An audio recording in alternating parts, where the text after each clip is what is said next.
যা বন্যা লাগে না, বৃষ্টি হইলেও এরম হয়।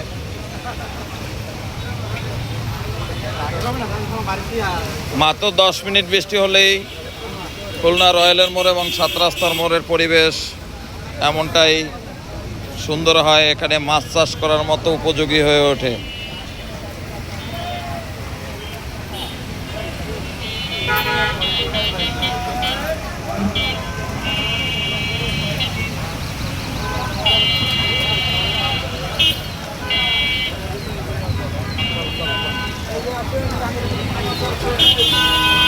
ওই পানির মধ্যে নামার দরকার নাই, একজন লোক পাওয়া গেছে,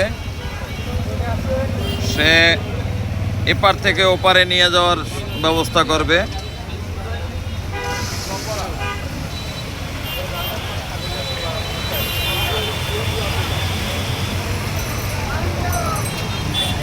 খুলনার 7 রাস্তার মোড় থেকে ভিডিও ধারণ করছি। মাত্র 20 মিনিট 25 মিনিট বৃষ্টি হলেই এমনটা হয়ে যায় 7 রাস্তার পরিবেশ।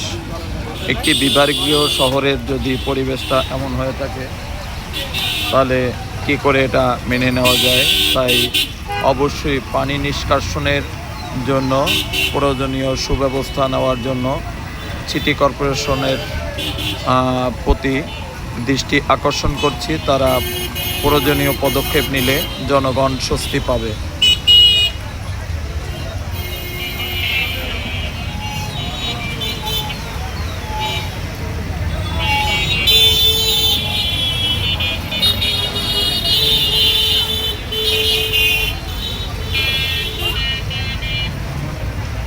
এভাবে যদি একজন নারী শাড়ি তুলে রাস্তা পারাপার হতে হয়, এর চেয়ে আর কষ্টের কি হতে পারে?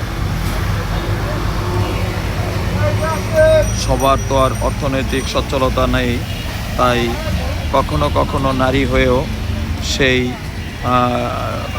এপার থেকে ওপার ভিজে অথবা তার শাড়ি অমনটা উঁচু করে এপার থেকে ওপারে পার হতে হয়।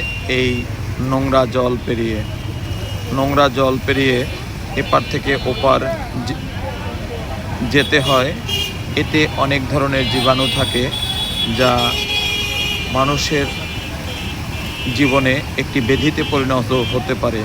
কারণ এই পানিটি বৃষ্টির পানি নয়, শুধু এই পানি বৃষ্টির পানির পরে ভরে গিয়ে এটা ড্রেনের পানির সাথে যুক্ত হয়ে এটি একটি বিষাক্ত পানি হিসাবে এটা মিশ্রিত বিষাক্ত পানিতে পরিণত হয়েছে। তাই এই পানিটা শরীরের জন্য কার দুর্ভোগ, কার একটা ব্যাধিতে পরিণত হতে পারে। তাই অবশ্যই এ ধরনের পানি নিষ্কাশনের ব্যবস্থা করে যাতে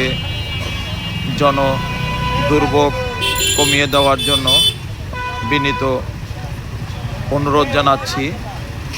খুলনা সিটি কর্পোরেশনের কর্তৃক যারা রয়েছেন তাদের দৃষ্টি আকর্ষণ করছি, তারা প্রয়োজনীয় পদক্ষেপ নিলে জনগণ শান্তি পাবে।